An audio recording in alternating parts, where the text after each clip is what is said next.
Welcome back to the debate number 2. ഇന്ന് പിണറായി സർക്കാരിന് 3ാം പിറന്നാൾ. പിണറായി സർക്കാർ 4ാം വർഷത്തേക്ക് കടക്കുമ്പോൾ സർക്കാർ നിഷ്ക്രിയമാണ് എന്നാണ് പ്രതിപക്ഷത്തിന്റെ ആരോപണം. എന്നാൽ പ്രകടന പത്രികയിലെ വാഗ്ദാനങ്ങൾ ഓരോന്നായി നിറവേറ്റിക്കൊണ്ടും പുതിയ പദ്ധതികൾ ഏറ്റെടുത്തുകൊണ്ടും കേരള വികസന മാതൃക പുതിയ ഉയരങ്ങളിലേക്ക് കുതിക്കുകയാണെന്നാണ് സർക്കാരിന്റെ വാദം. ചോദ്യം ഇതാണ്: 4ാം വർഷം സർക്കാരിന് മാർക്ക് എത്ര?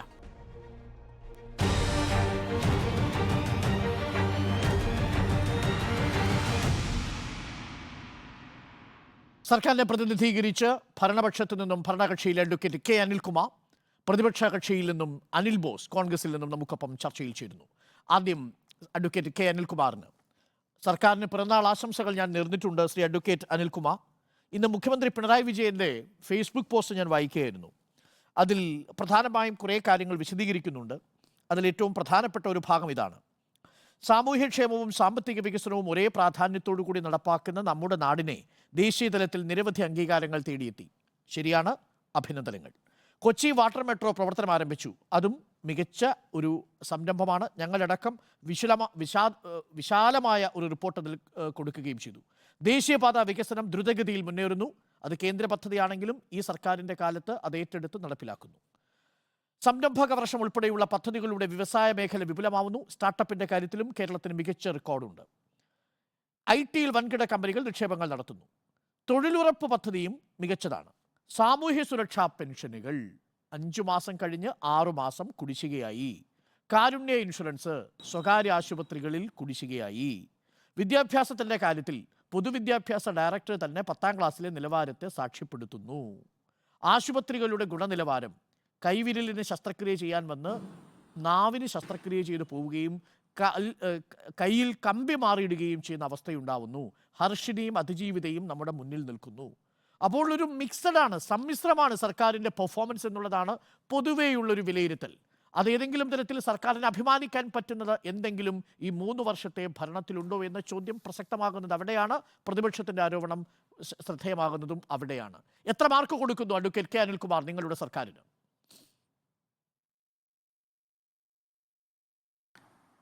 കേരളത്തിലെ ഇടതുപക്ഷ ജനാധിപത്യത്തിലേക്ക് ചരിത്രത്തിൽ ആദ്യമായിട്ടാണ് തുടർഭരണം ലഭിച്ചത്. അതുകൊണ്ട് 3 കൊല്ലത്തെ പ്രവർത്തനങ്ങളിൽ മാത്രമല്ല ഈ സർക്കാരിനെ കാണേണ്ടത്.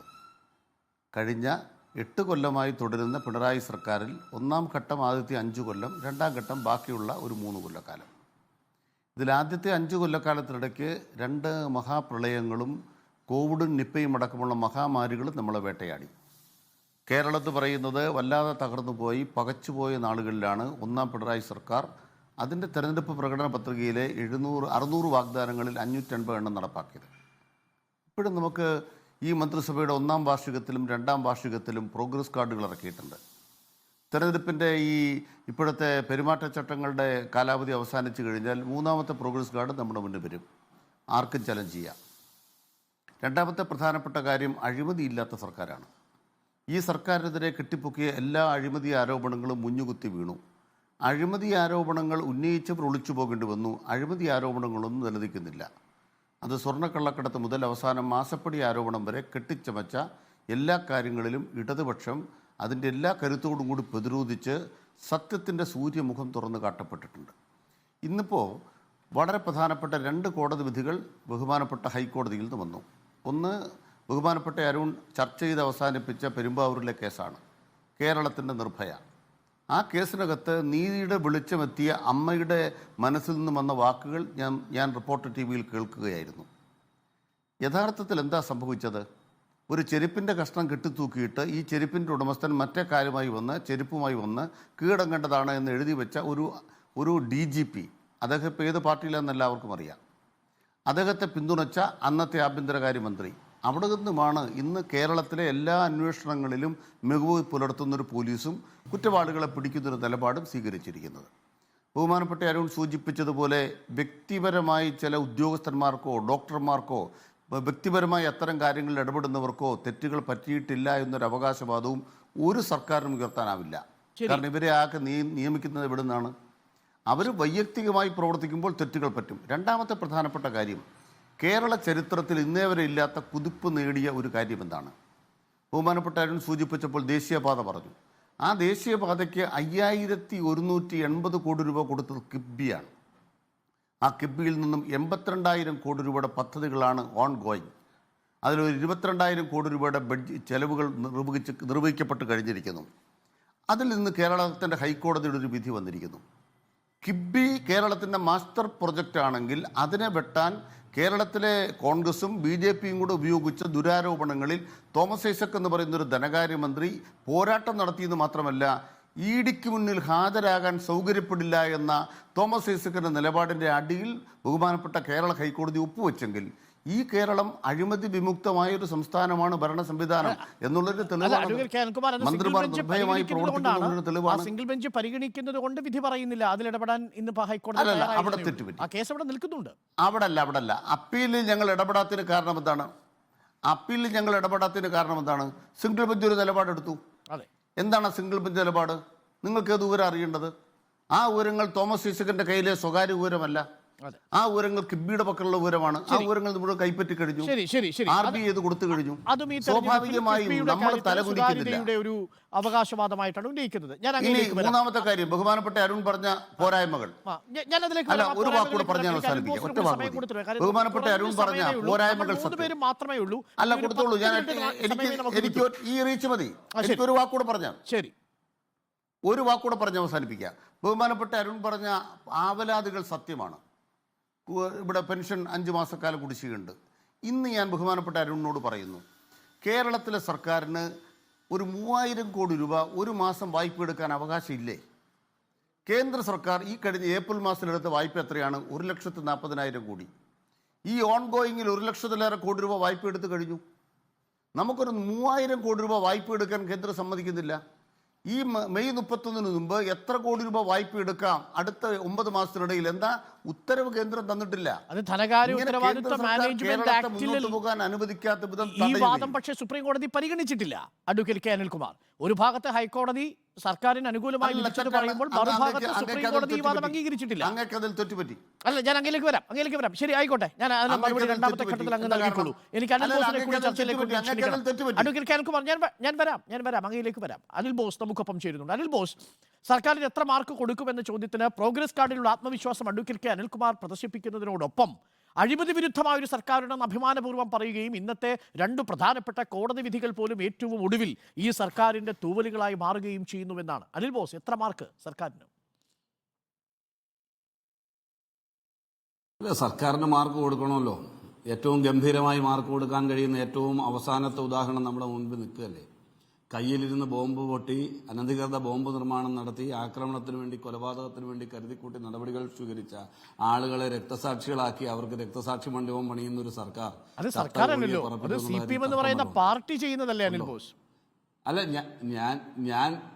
ഞാൻ അത് CPM-ന്റെ പ്രതിനിധിയല്ലേ ഈ ചർച്ചയിൽ പങ്കെടുക്കുന്നത്. അദ്ദേഹം പറയുന്നത് കേട്ടാൽ ഇത്രയും വലിയൊരു സ്വർഗം ഈ ലോകത്തെങ്ങും ഇല്ല എന്ന് തോന്നുന്ന രീതിയിലാണ് അദ്ദേഹം ഇവിടെ അവതരിപ്പിക്കാൻ ശ്രമിച്ചത്. താങ്കളും അതിന് മുഖ്യമന്ത്രിയുടെ ഫേസ്ബുക്ക് പോസ്റ്റ് വളരെ വീരോചിതമായി ഇവിടെ വായിക്കുകയുണ്ടായി.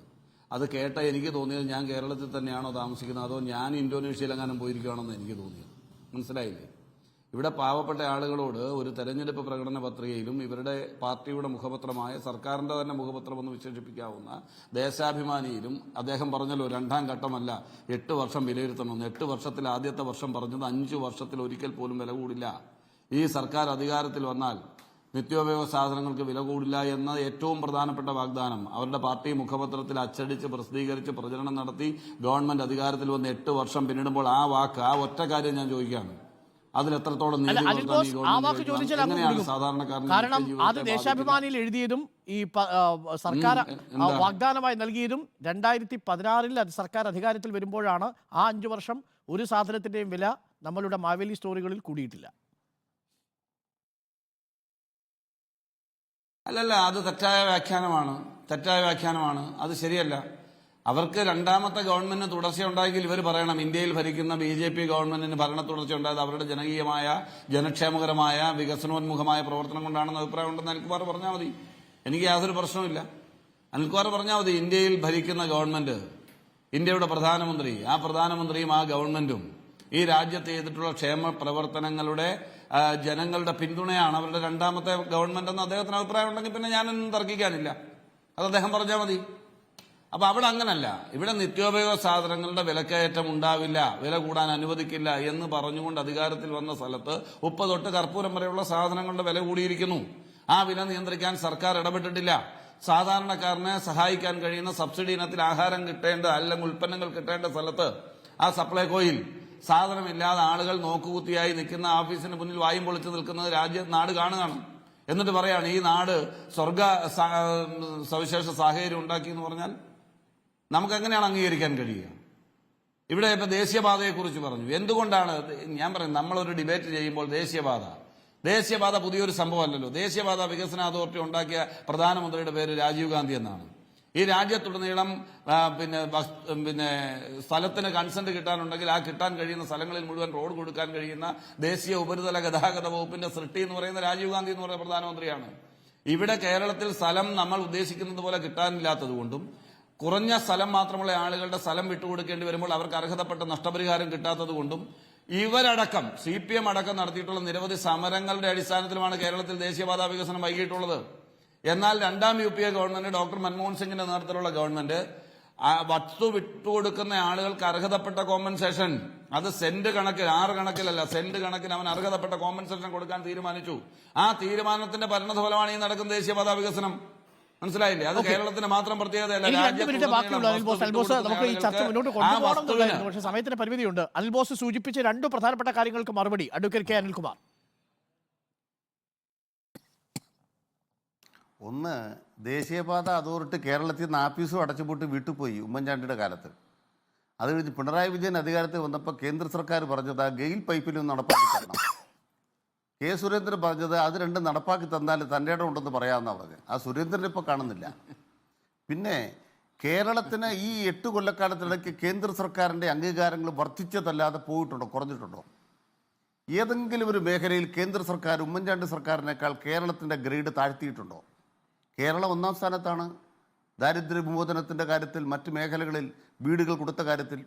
രണ്ടാമത്തെ പ്രധാനപ്പെട്ട കാര്യം, കേരളത്തിൻ്റെ ഗവർണർ, നിങ്ങളൊരു ആനയിടുന്നിടത്ത് നടത്തുമ്പോൾ അതിൻ്റെ മേലെ കയറിയിരുന്ന് പ്രധാനപ്പെട്ട ആൾ തിരിഞ്ഞിരുന്നുള്ള അവസ്ഥ എന്താണ്? അതുപോലെയാണ് ഈ 3 കൊല്ലം ഈ സർക്കാർ കൊണ്ടുപോയത്. ഗവർണറാണ് കേരളത്തെ തകർക്കാൻ നിൽക്കുന്നത്. അതിന് കൈയടിച്ചു കൊടുത്തു ബഹുമാനപ്പെട്ട കോൺഗ്രസ് നേതാക്കന്മാരല്ല. എന്ത് സ്ഥാനം? തെരഞ്ഞെടുപ്പിൻ്റെ പിറ്റേ ദിവസം ഈ ഗവർണർ ഒപ്പിടാനുണ്ടായിരുന്ന മുഴുവൻ ബില്ലിലും ഒപ്പിട്ടു. എന്താ സംഭവിച്ചത്? എന്താ ഒപ്പിടാൻ വൈകാതിരുന്നത്? ഗവർണർക്ക് ദുർബോധനം കൊടുത്തത് ഒപ്പിടരുതെന്ന് പറഞ്ഞ് നടന്ന ആളുകൾ ഇലിബരായി. ശരി, ഞാനത് ചുരുക്കുന്നു. ഗവർണർ പോലും പ്രതികൂലമായിട്ട് നിൽക്കുന്ന ഘട്ടത്തിൽ പ്രതിസന്ധിയിലാകുമായിരുന്ന ഭരണ സംവിധാനത്തെ മെച്ചപ്പെട്ട നിലയിൽ സർക്കാർ കൊണ്ടുപോയി എന്നതാണ് CPM കാണുന്ന പ്രധാനപ്പെട്ട കാര്യം. അനിൽ ബോസ് ചുരുങ്ങിയ വാചകത്തിൽ മറുപടി. എനിക്ക് 30 സെക്കൻഡ്സേ ഉള്ളൂ സമയം. അല്ല, ഇതിൻ്റെ അകത്ത് വളരെ വ്യക്തമായ ഒരു കാര്യം നമുക്ക് ബോധ്യപ്പെടുകയല്ലേ. അദ്ദേഹം ഇപ്പോഴും, ഞാൻ ചോദിച്ചു കേന്ദ്ര സർക്കാരിന്റെ 2ാമത്തെ തുടർച്ച, ഭരണ തുടർച്ച എന്താണ് താങ്കളുടെ അഭിപ്രായം? അദ്ദേഹം അഭിപ്രായം പറഞ്ഞില്ല. 2, ദേശീയപാതാ വികസനം എന്ന് പറയുന്ന ഒരു സംസ്ഥാന ഗവൺമെന്റ് പദ്ധതിയല്ല, കേന്ദ്ര പദ്ധതിയാണ്. അത് കൊണ്ടുവന്ന പ്രധാനമന്ത്രി തൊട്ട് ഏറ്റവും അവസാനം അർഹതപ്പെട്ട കോമ്പൻസേഷൻ കൊടുക്കുന്നതിന് തീരുമാനമെടുത്ത മൻമോഹൻ സിംഗിന്റെ കാര്യങ്ങൾ വരെ ഞാൻ ഇവിടെ പറഞ്ഞു. അതിനും അദ്ദേഹത്തിന് മറുപടിയില്ല. പിന്നെ വിലക്കയറ്റം നിയന്ത്രിക്കുന്നതിന് വേണ്ടി എന്ത് നടപടി സ്വീകരിച്ചു, സാധാരണക്കാരന്റെ നിത്യജീവിതത്തെ ബാധിക്കുന്ന കാര്യം ചൂണ്ടിക്കാണിച്ചു. അതേക്കുറിച്ച് അദ്ദേഹത്തിന് മറുപടിയില്ല. അപ്പോൾ അദ്ദേഹം ഗവർണറിലേക്ക് പോവുകയാണ്.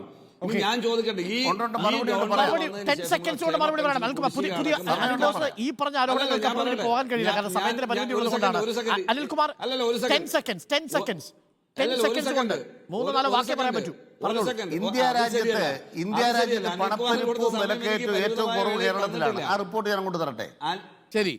ശരി, നമുക്ക് ഈ ചർച്ച മുന്നോട്ട് കൊണ്ടുപോകണമെന്ന് എനിക്കുണ്ടായിരുന്നു. പക്ഷേ നമുക്ക് ഈ ഘട്ടത്തിൽ വെച്ച് അവസാനിപ്പിക്കേണ്ടതുണ്ട്. സമയം കഴിഞ്ഞതുകൊണ്ടും ആദ്യ ചർച്ച അല്പം നീണ്ടുപോയതുകൊണ്ടും 2 അതിഥികളോട് ഞാൻ ക്ഷമ ചോദിക്കുന്നു. നമുക്ക് മറ്റൊരവസരത്തിൽ ഈ വിഷയം ആഴത്തിൽ തന്നെ നമുക്ക് ചർച്ച ചെയ്യാം. അഡ്വക്കേറ്റ് കെ അനിൽകുമാർ നന്ദി. അനിൽ ബോസ് ചർച്ചയിൽ പങ്കെടുത്തതിന് നന്ദി.